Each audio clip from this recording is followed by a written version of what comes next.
Okay. So we'll get started in a moment here, folks. I know we've got a live stream thing going on here, so just to anyone who's listening in, apologies for the last 5 minutes worth of fluffing around. We had a last-minute hardware change, and we were trying to see if we could get some demo through to you via the stream, and have not been successful on that, but we're going to get started properly now. You want to grab your seats? Okay, lovely. Andrea's sending you messages about things that we're talking about. So there's a reason that the AWS 2023 slide's there. It's great. Now she knows that we know that she's snorkeling us. Anyway, so welcome to the inaugural event for Nite Seattle VR. This is a collaboration between the OR conference and the Seattle VR group, which you're all very familiar with. But for folks who are not on here, Seattle VR is a community of folks in Seattle doing all sorts of projects related to VR, AR, and 3D user interfaces. Historically, we've done a lot of hackathons, meetups. We did an unconference once with the community group online, lots of things. So we've been around for about 8 years. OR's been around for more than that, like 12 years, maybe? Almost 15. 15, yeah, so a good long while. And we recently partnered up with them to start doing some events collaborating. So for those of you who are part of the Seattle VR group, you might be wondering, why are you doing this collaboration instead of just running events yourselves? Well, partly because it's a lot easier, but also partly because this lets us share events with folks who are not here. So they have a whole streaming infrastructure that we're able to access. We're going to get access to you, for you guys to events, to events online. There's also a discount we can give you to OR. But first, let me just talk a bit about the OR conference. I think of the OR conference as the most fun that you can have in VR that's not in VR, in the sense that it is of all the conferences that I go to for AR, VR type stuff, it's the one that's the most fun, and it's the most fun because it's mostly practitioners, lots of people who really care about the space who are creating things, and this is a really good place to sort of talk shop about what's going on. They run several conferences. It's the background's got blocked. So there's several versions. The US one, the next one's in Long Beach in June next year. There's one in Vienna in about a month and a half. If anyone wants to hop over to Vienna, I was at the version in Lisbon last year. It was great fun. Is there a raffle for a free ticket if we make it to Vienna? I'm not running that raffle, but maybe I believe there are some AWS staff listening in, so maybe they'll hear your call. The other event though is the one in Singapore, which happened a couple of weeks ago. Did you get to that? I did not. I would love to go to that someday. More people arriving, lovely. Nite is a program that OR runs. They have community groups all over around the world. This is the current list. I met the people running about 5 of them at the conference this year. All sorts of people doing all sorts of cool stuff. They all host events, and a slide about 2 from now is going to tell us all about the... Can you pull my power supply out from there? When I moved the laptop, I didn't move it. Apologies, I just realised the laptop's not plugged in as much as it should be. There we go. Lots of events. Dace, could you talk about All Live maybe? Sure. So All Live is AWE runs, as Tron said, a number of conferences and events around the globe, around the year. All Live essentially are 24/7 and 365 stream platforms. So there are events like this that get broadcast, sometimes live, and when not live, it basically contains a library of these kinds of events. We'll go back to that. And then Astra and I will sit down and have a bit of a fireside chat about the topic, and then parlay that into a demo of the Figment XR product that she was mentioning during her introduction. So with that, let's just talk a little bit about climate change. I mean, I'm not here to get into the politics associated with it, right or wrong, but climate change is real. All political associations or false associations aside, Mother Nature doesn't care. The planet is changing, and we as humans, whether you are on board with the fact that we are a primary cause of it, it's our responsibility to deal with it. There's no planet B, there's no Earth B. It's ours to work on, ours to save, ours to deal with. The problem is, and you could probably appreciate this, is the causes in the climate change, causes and the effects of climate change are really hard to grasp. It's really hard to fight what you can't see.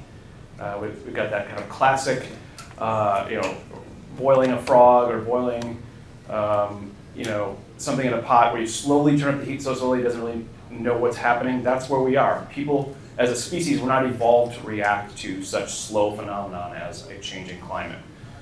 Add to that there's the communities and the communication associated with transmitting information and knowledge about climate change. It faces an uphill battle. As I mentioned, there's a political climate, at least in North America and elsewhere around the globe. Solutions to climate change, there are solutions out there. They need all the help they can get in communicating their story, their value, their differentiation in the marketplace. So that's no small challenge. I mean, arguably it's the fight of our lives. It's not an arbitrary anomaly. It's something that's going to be with us the rest of our lives and probably our children's lives and our grandchildren's lives. And hopefully that's it and not beyond that. But I mean, it's real and it's here and it needs our full attention. There is an opportunity for anybody in any profession, in any discipline around the globe, of course, but there's certainly an opportunity for those of us in the XR discipline to bring our resources to bear to help fight or mitigate climate change. XR has already had a very positive impact on the world, even in the climate space. This is not a brand new idea. And you can see kind of the shopping list here. There's a number of ways XR's unique strengths can help. I'll get into those in a little bit more detail later on. And even if you don't understand or fully appreciate the kind of the social impact or the altruistic side of needing to address this issue, rest assured there are economic opportunities in getting involved in the fight against climate change as well. There's going to be huge dollars at stake, huge economies at stake at present and in the near future, focused on trying to mitigate this. So even if you're a climate change skeptic or want to ignore the social responsibility aspect of it, there's money to be made if you want to know where to look. So I'll fall off my soapbox there for just a minute and get into the XR Prize Challenge. So this was a global competition hosted by AWE for about a year. It wrapped up just a couple months ago. It had a $100,000 grand prize for solutions in XR, the solutions that harness XR to fight climate change. I had the privilege of managing the competition throughout its life for about that year or so, and that's where I had the pleasure of getting to know Austria as one of the competition finalists. So I want to just review, because I don't know how much that you guys had heard of this competition or its impacts. I just want to review a little bit about it here, just briefly. As we developed the program, as AWE developed the program for the competition, we ended up finding these 4 categories. I'm doing some research into climate change and talking to climate change scientists about where the problem points are, where that fit with XR as a solution set.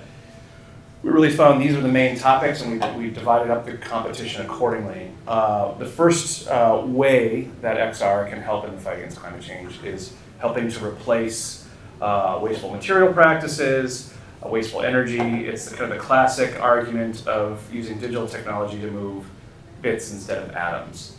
Could you reduce the amount of flights taken around the globe by using Zoom as a perfect example? Of course you can. And our modern society has pivoted to that point and actually started to think along those lines. And it's not just that argument alone, but an extension of that into XR. Could XR-based behaviors and interactions start to reduce the amount of material waste we create or energy waste in industry? There's an argument to be made that yes, it could. And of course, Austria will talk a lot more about that here coming up.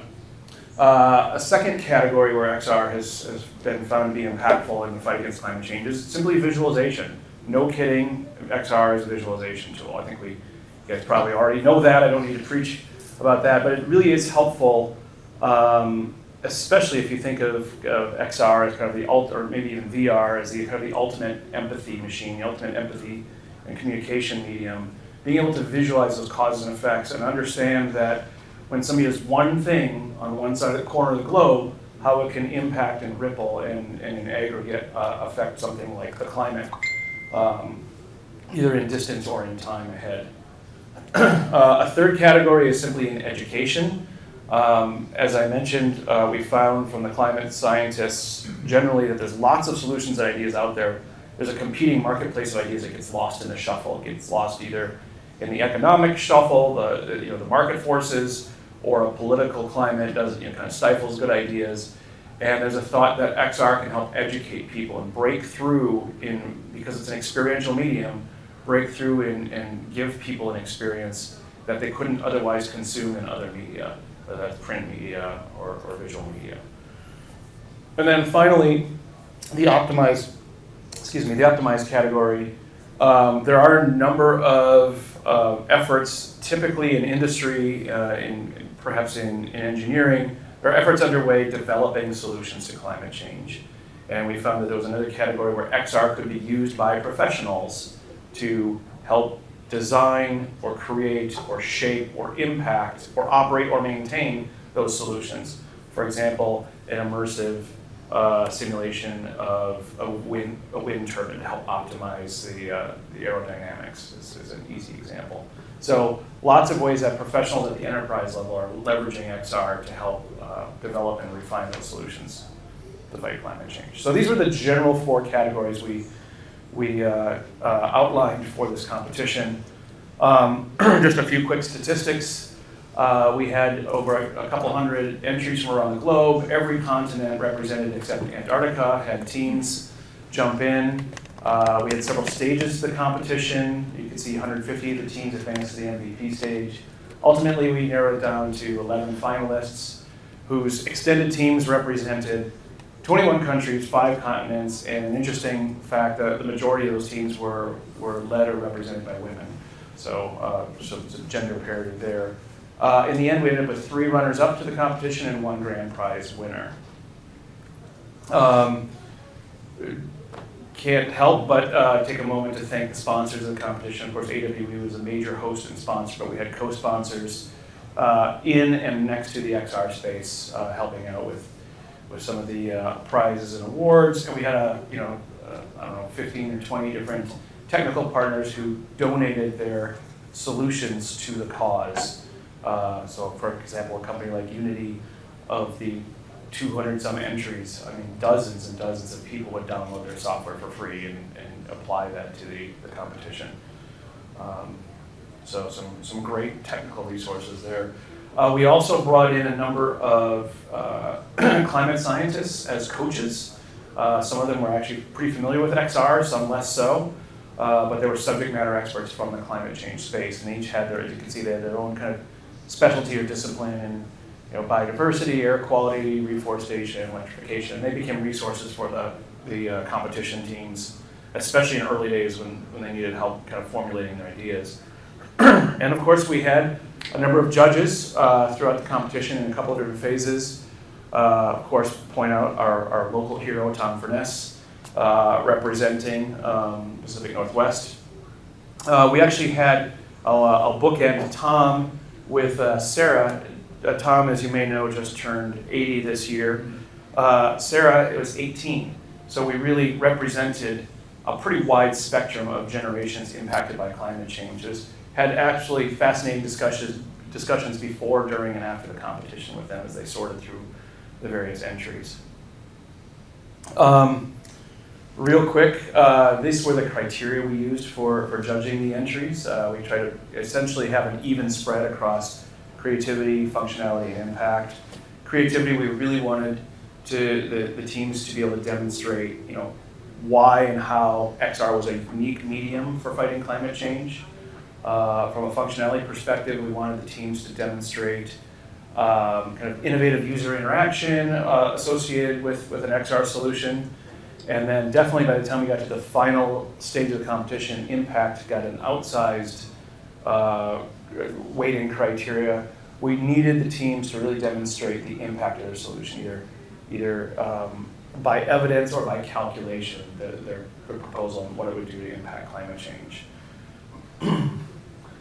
As I mentioned, we had 11 finalists. This is at a glance who they are, kind of a thumbnail version. Of course, we're going to be talking about Figment XR here in a few moments. I believe this slide deck will be shared. It can be, yeah. So these links are available to you. There's a public gallery. There's blog. This key blog by AWE. There's a 2-minute highlight reel. We can play the highlight reel at the end, maybe. What's that? Once we're done talking, we can put the highlight reel up so people can see it. Yeah, sure. Yeah. It's just kind of a sizzle reel showing little video snippets from the 11 finalists. I just want to talk a little bit about the impact. Again, some of this was calculated and projected. Some of this was evidence-based impact. I'm not going to read this in detail, but essentially there were kind of 3 major themes to the impact of these finalists' entries. 1 in reducing carbon and waste. 2 in the amount, measuring the outreach, the number of eyeballs that get to see or experience their solutions. And then 3rd, there were some of the finalists' proposals and projects had actual tangible impact in the environment, helping save species, or you can see the square miles of natural habitat preserved and restored. So there was some actual real physical impact to come out of this competition. Worth noting, there was also kind of a softer side of impact. Don't need to read this whole thing. This was a lovely quote by one of the finalists who emailed AWE back to kind of describe the impact the competition had on her. I just want to highlight, there's a bunch of weirdos at this intersection of XR and climate change, or XR and sustainability. Oster's one of them. I'm one of them. We had this really weird intersection of weirdos at the AWE event where they showed off and kind of came together as a group, and a lot of them became fast friends. Are now, I was just advised yesterday, one reached out and said, hey, I've gotten together with this person, and this person. We're working on our next collaboration. So these are like teams of artists and developers who just kind of found their niche and are really trying to push the envelope in XR and sustainability. As I mentioned, Figment XR was one of the finalist projects, and Oster will certainly show us that here in a moment. But before we get into kind of technical demo or anything like that, I wanted to kind of open up a conversation with Oster here and talk a little bit about this topic of sustainability, climate change, and XR. So we're going to shift gears here a little bit into kind of fireside chat format. Oster, you've already introduced yourself in the break, but come on up. Why don't you introduce yourself just really quickly again, because there's some folks on the stream who would have missed that. I'm Asta Stetlakova. I'm a co-founder of Figment XR. We're a mixed reality content creation platform.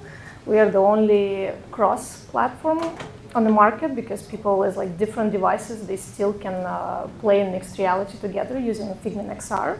And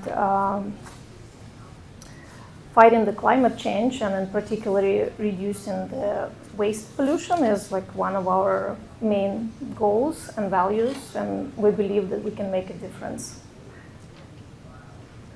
All right, well with that gives me a good opening. Let's get into it. And of course I've got my questions here all prepared. We'll get into more open Q&As as we go. I mean, as an entrepreneur in the mixed reality space, maybe you could, I wonder if you could tell us a little bit about, why sustainability or maybe even climate change specifically is important to you, and why did you even bother to enter the competition in the first place? What was in it for you?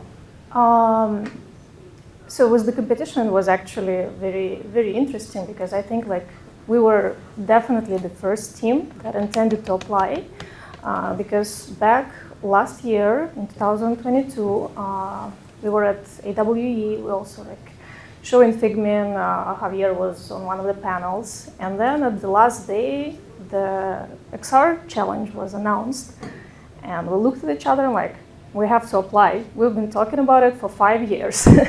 So we definitely knew that we're going to do it.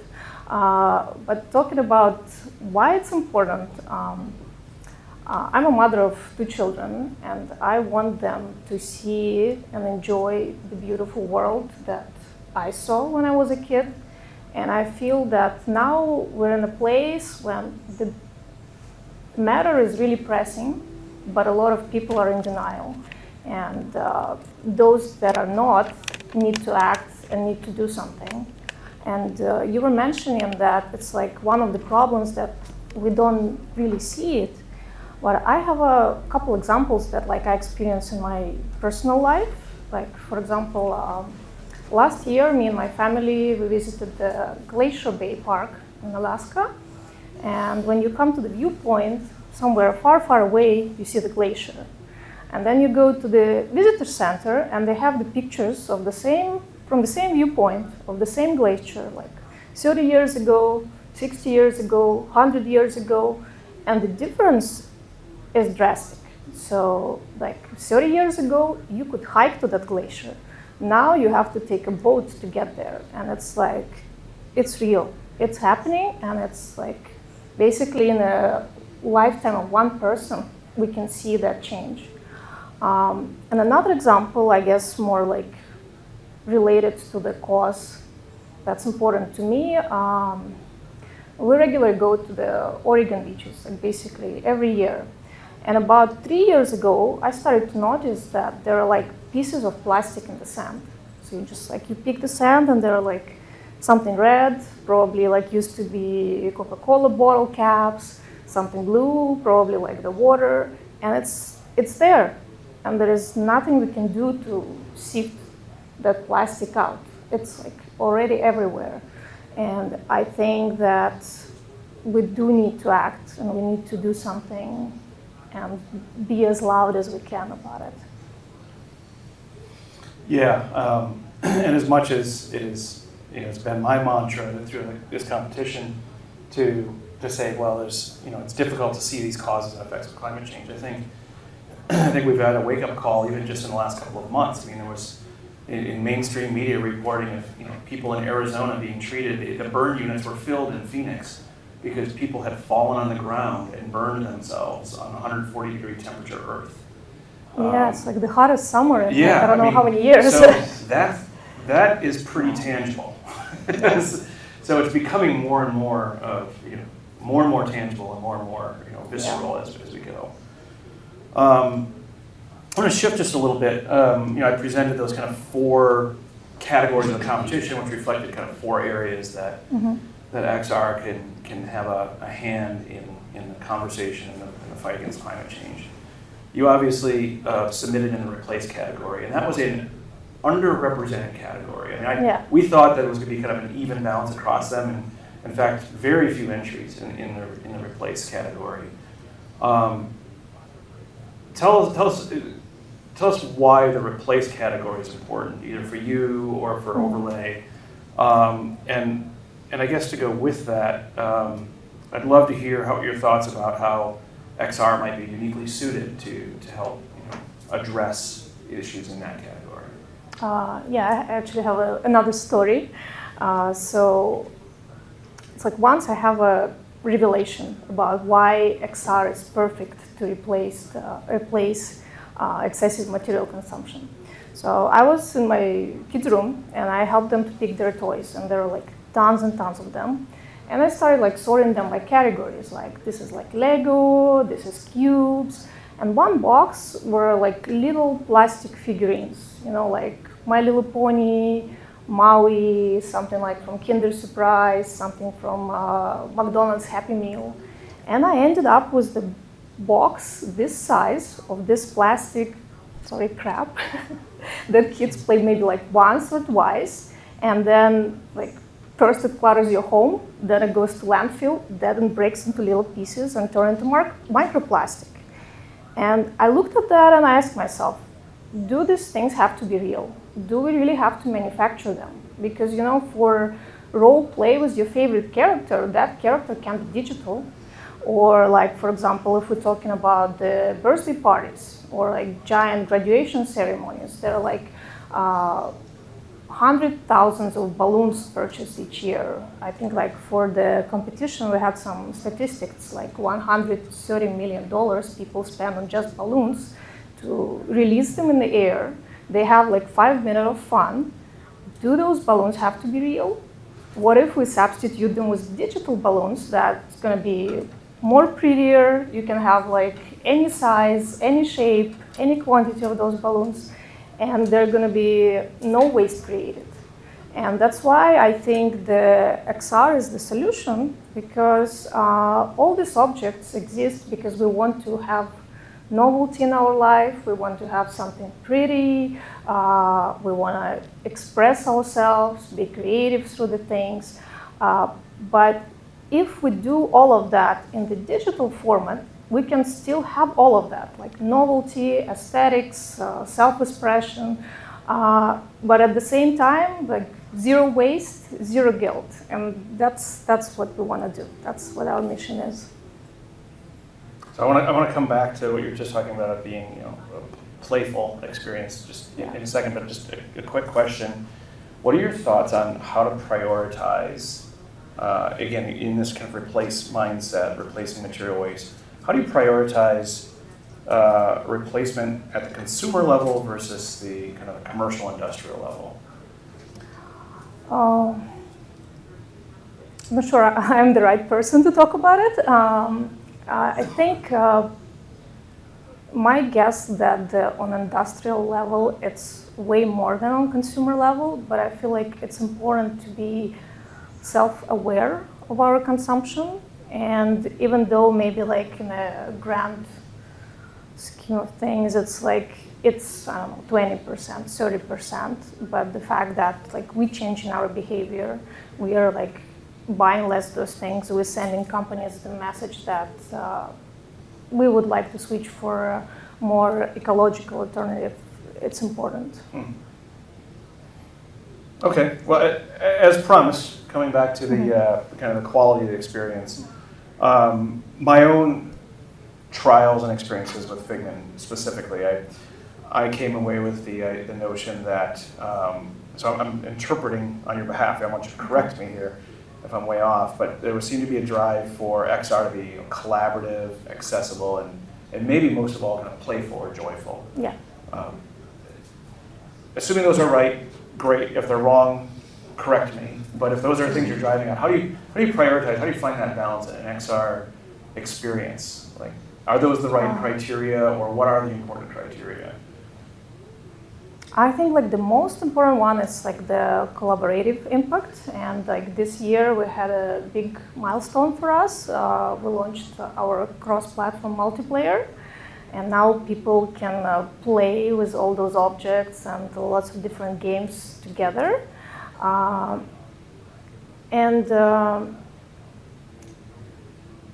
The other thing is, I think that it should be really like easy. So something that anyone can pick, and that's what we were trying to achieve at Figment. We initially built our platform for consumers.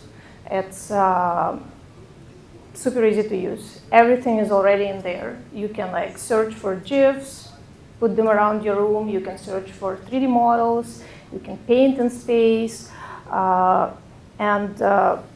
I've seen like people as young as 7 playing with Figment, was having like no problem with like how easy it is to people in their 70s enjoying it. So,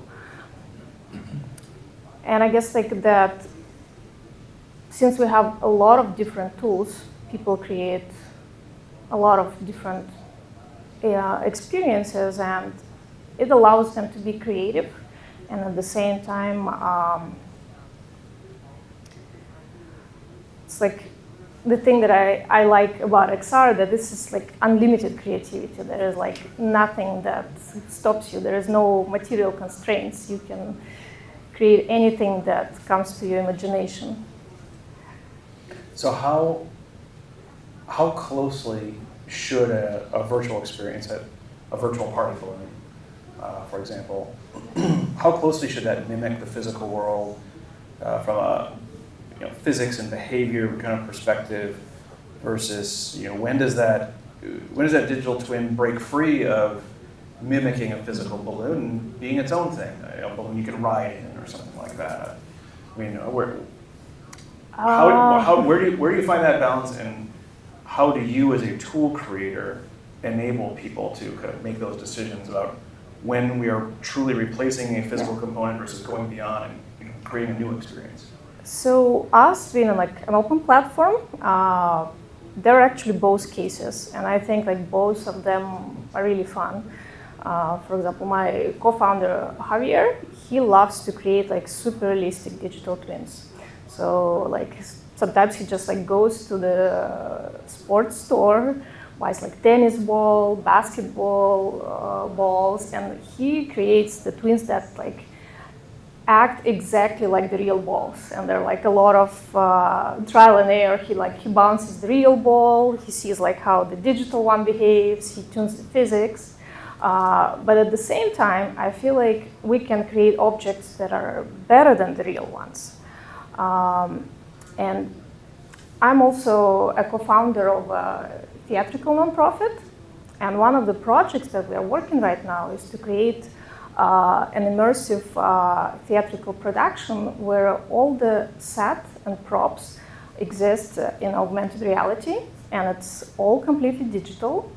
And the thing is, like, when you're an artist, you like to play with people's senses and expectations, and we want to like, break all the rules. So objects are not going to behave like you expect them to behave, and that's going to be the fun. So answering your question, I think we need both. It's amazing to have digital tennis ball that's exactly like the real one, and at the same time, it's amazing to create some like portal that would never exist in real life. Bring it back to tonight's experience with the traffic and the Beyonce concert. You know, what would it take to get to the point where we are not shoving tens of thousands of people into an arena for a Beyonce concert, but giving them a virtual experience that's something better or more than they can get? That would be amazing. So. Yeah. Well, certainly, I mean, sustainability implications abound in this space, for sure. I know I have a few follow-up questions. I want to hear about kind of the future of what your plans for Figment, but I don't know if now's a good time. You're going to break and do a little show and tell demo. Yeah, so I could stream your video demo. Yeah, so I really wanted to show you the Figment in action. I have the Meta Quest Pro headset, but unfortunately I couldn't cast. So maybe like after the talk I can do like some individual demo if anyone is interested. But I have a part of our video that we actually submitted for XR Prize Challenge. And there you can see a lot of example of digital twins that we created and a lot of physics-based games that you can play in Figment. And I hope it'll be fun. Can I ask a question what Tron is doing? Yeah. What's the name of the theatrical nonprofit? Is it local to Seattle? No, it's actually local to Portland, Oregon. The name is Full House Art Collective. Full House. Full House. Yeah. And Figment XR, we believe that makes for yeah. So, and we focus on site-specific and immersive productions. And like the idea was like making like something for a very little group, maybe like 10 people. They all wear headsets and they come to some like world that's just like exists in digital form, and the sets can be like changed to like, yeah. I did that kind of live theater, improvisational theater. Oh. Yeah. Yeah. We were talking about digital twins, and that got me thinking about photogrammetry and scanned objects.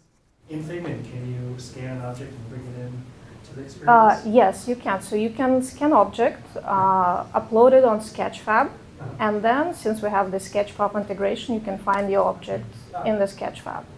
And talking about the sustainability, I think like like we did some 3D printing, and I realized that often you want to like try and see before you actually print.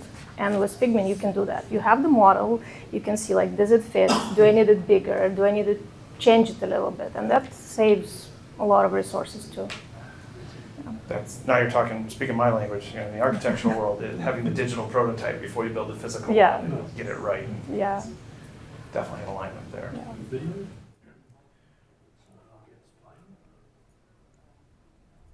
Can transform how we interact with objects in our world by allowing us to create digital twins that are as good as, if not.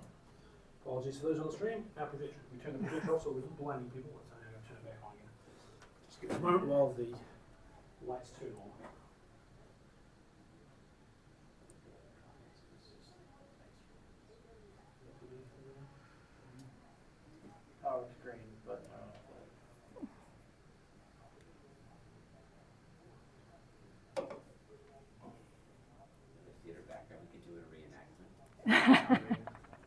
I'm playing with the digital balloons.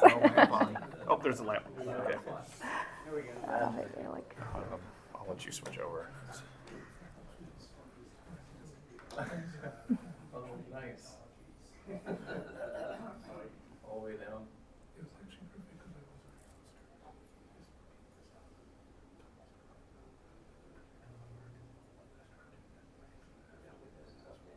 Nice. There you go. Kind of break the ice. yeah, so Figment this is like XR, a we digital believe that birthday next- party. It has like piñata, balloons, cake, sparklers.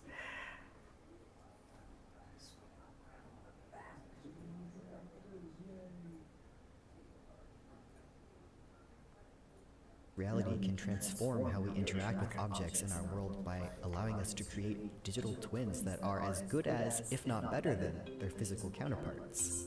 We envision a future where mixed reality glasses will become as ubiquitous as smartphones, enabling everyone to experience these digital twins and even feel them using haptic feedback. The impact of a future where digital and real objects become almost indistinguishable will be huge. Digital objects do not generate material waste when created, used, or disposed of. They don't require transportation. They can be accessed and used multiple times without degrading or consuming additional resources. Figment XR is a mixed reality application that enables you to easily create digital twins of real-world objects. You can make them from scratch with our built-in editors, or simply use the search function to drag and drop 3D models, videos, pictures, and GIFs into the real world. Our physics editor lets you apply realistic properties to your creations and make them lifelike and interactive. In spring 2023, we're also launching multiplayer, which will allow people to collaborate on and play mixed reality experiences together. In the hands of enough people, this technology has the potential to change the entire way we view and interact with consumer goods, and it gives us the power to learn to create things for ourselves. Our primary motivation has always been to accelerate the adoption of XR as a green solution to many of our environmental problems, and to change the relationship we all have with, well, stuff. The material world we're used to isn't changing anytime soon, but the way we think about it will be. Yeah, so there are a lot of different examples. Thank you. Of what you can do, but the main beauty of it that any one of you can get Figment, create your own scenes, your own games. You can play with the physics engine, tune the physics, create your own digital twins. It's like it amazes me because sometimes I just like to find some time in my day, get in there and search what people create, and it's lots of fun things. So just a couple quick questions before we open it up and then have the opportunity for people to demonstrate, try a demo. You're just talking about getting on and kind of checking out what kind of content people have created. What can you describe in terms of the impact that Figment is having, or that you hope to have? But what kind of impact are you seeing? How are you measuring that impact? I think there are like a lot of aspects. So one of them is replacing some of the things, replacing the objects that we use to play or that just like look pretty. I don't know, like banners, party balloons, fireworks, glitter. That's actually like another excellent example of what has to be replaced. Because in digital glitter is amazing. I really wanted to show you in my real life demo. Unfortunately, I can't, but you just put it everywhere. It sparkles as well as the real one, and no problem for our planet. Another thing is what you were mentioning in your presentation, that we can save a lot of traveling time when people collaborate remotely.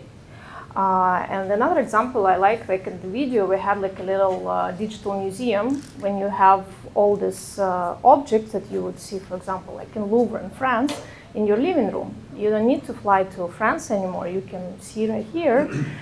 You can get it closer. You can look from the different sides. And in some ways, this experience is even more than seeing the real thing. So there is replacing the wasteful material consumption. There is like saving on the traveling. And I think another impact is like for people to realize that digital things can be better than real and switch into this medium. And I forgot to, like, I wanted to mention, like, another company that kind of works in the same direction that's also very inspirational for me. So another, like, big problem is fast fashion. Like, there are a lot of clothes that we make just because, you know, we want to look stylish, we want to wear something new. There is a company, DressX, that makes digital fashion. That's, like, thinking the same direction. A lot of things, they don't need to exist in the physical world. We can just enjoy them through the mixed reality technology. I especially appreciate your specific example about, you know, going to France to see a work of art. My own personal experience there is, you know, I was in Paris 30 years ago and I went to see the Mona Lisa, and I remember being incredibly disappointed because one, she's behind bulletproof glass, Yeah. but two, it looked just like the photos in the art history books. And the crowd. But it was like, is a worse experience going to see it in person Yeah. than had I just turned the page in my art history book and saw a full color reproduction. So it really hit home, even in that moment. I didn't even have sustainability in mind at that moment 30 years ago. But yeah, it was, the real experience was only a fraction as good as the reproduction in that case. Yeah. Okay, well, just one last question before we open it up. What's next for Figment? So we are adding several more devices next year. I can't tell which ones, but it's going to be very exciting. The ones that haven't already been added, I mean, like, you're pretty comprehensive so far. There are some that haven't I could yet. think of one that's hitting the market Yeah. next Yeah, year. no, that's what I meant, but I mean, like, it's not like process of elimination, you kind of add so many, there's only a couple left. Yeah, and another thing is that we're gonna add mobile viewer, so people that don't have headsets can experience mixed reality, because that's like the most asked feature. People's like, oh, I created the scene, I want to show it to my aunt, and she doesn't have a headset. What do I do? So we're adding the mobile viewer. And another thing that we're super excited about is location-based mixed reality. So we already have like synced collocation for Meta Quest devices. So for example, like if I have Meta Quest Pro, you have Quest 2, we're in the same room, it will like sync us and we'll experience the same content at the same places. But what we would like to do is to be able to publish mixed reality scenes to the real world. So for example, if like you come to Amazon office and you see a little QR code on the wall, you put your headset or use your mobile phone, whatever you prefer, you scan that code and you see the scene that was created by someone, and people around you will see the same thing. So that's our next horizon that we'll hopefully do next year. Very good. Well, hey, that's all the questions I could think of in advance. So this is this has been a great conversation so far. I guess love to entertain questions from you folks as well. Yes? What's it been like trying to maintain UI across different devices, like trying to change out button? Oh, that's commands? a really good question. I wish my co-founder Javier were here, because we started developing Figment. Oh, sorry. Can we, let's repeat the question for the recording. Yes, for the stream, yeah. Just, I think the question was, can you comment on, or what's it like to maintain the UI or the UX across so many different devices and platforms? Yeah. So we started developing it 6 years ago. And back then we knew that there are going to be different devices and also hands, because like one of the things that we're really proud at Figment, we have hand tracking and hand physics. So you can play with those balloons with your hands. You can grab things, you can throw things. So Javier was like, back from there, creating the interface that can work with the hands, with the controllers, and like as I mentioned, we're also on Tilt 5, they have a wand that's very different. So he created this thing called contextual hand user interface, and we're able to like adapt it for a lot of different things. But it's just because like he knew that that's going to be the challenge, and like started thinking about it back many years ago. Is that on Unity or I guess Unreal or one of those? It's Unity. Okay. Yeah. Okay. Nice. You kind of mentioned it sounds like you've worked on this quite a while in advance of the competition. How's the size and kind of shape or composition of the team working on the app changed over time, including in the year during the competition? Like, is it a couple of you? Is it more? Has it fluctuated? Are you all in one place? Are you around the world? And I'll repeat the question for the recording here. So I think the question was, can you comment on the evolution or the dynamics of the team over the course of either your history or at least in the last year, maybe during the competition? How has the team changed? Fair representation of your questions? Yeah. We are a surprisingly very small team. We're just 5 people. 2 of us are in Portland, Oregon. The rest is in different places around the United States. So it's mostly remote. And I think our team grew from 3 to 5 about 2 years ago. And we're hoping that next year we'll grow a little bigger. What type of roles are you hiring for? We will need developers. Not a surprise. Yeah. There's a lot of those people. I'm one of them, but they're Todd's great. He's probably not available. Okay. I think I saw another hand up, but maybe I made that up. No? Yes. Have you seen Figment be used in any kind of industrial or commercial settings? For the recording, have you seen Figment used in any industrial or commercial settings? The only ones I've seen is like in educational setting, like people use it to teach and to show, but I haven't heard about any like industrial use. But when we were at AWE, we had our own booth, and it was actually amazing because like you're just like there, and then someone comes like, "Oh hi, I'm from Peru. I used Figment to show to our city council like the plan that I have." Like, so people use it in like very surprising ways. Or like one company, they create augmented reality experiences for people. And it's like you're in the ship that has the alien, you know, like the alien from the movie.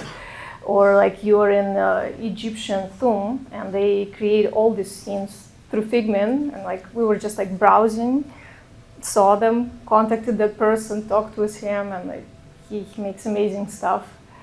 So, yeah. You said earlier that you had Sketchfab integration. I was wondering if those had to be publicly available, or can you have to be logged in? And the other question, part of that would be how heavy, as far as like do the assets, can they be like polygon or texture? Do they have to be lightweight or? So the question was about Sketchfab integration, and again, I might butcher this a little bit, That's but fine. the Sketchfab integration with the asset, is it publicly available or if you're logged in? And then I guess a related question on the relative weight of the assets, polygons or textures. Okay. Maybe the question was around size limitation? Or? Yeah. So in order to use Sketchfab, you need to log in, and we have like a Sketchfab login within the app. If you're talking about like bringing your own models, you have to make them publicly available. But we had that feature request to make it kind of like private import of the models, and I think we may do it soon. And for the size, like we usually give a warning. So like you look at the models, and if it's something like really complex and really big, it will give you a warning. But you can still try and see if it will work for you or not. But in my experience, it's hard to make it too much for the system. So like, for example, that Egyptian tomb example, it had like 20 different 3D models with like textures and everything, and It takes some time to load if you load it for the first time, but then it works. Cool, thank you. Thank you for introduction. I'm curious that have Figment gone commercial, and what's the commercial vision for the future? So the question is, can you discuss the commercial track that Figment might be on currently or in the future? Okay, so yeah, we're available. You can buy it in a lot of different stores.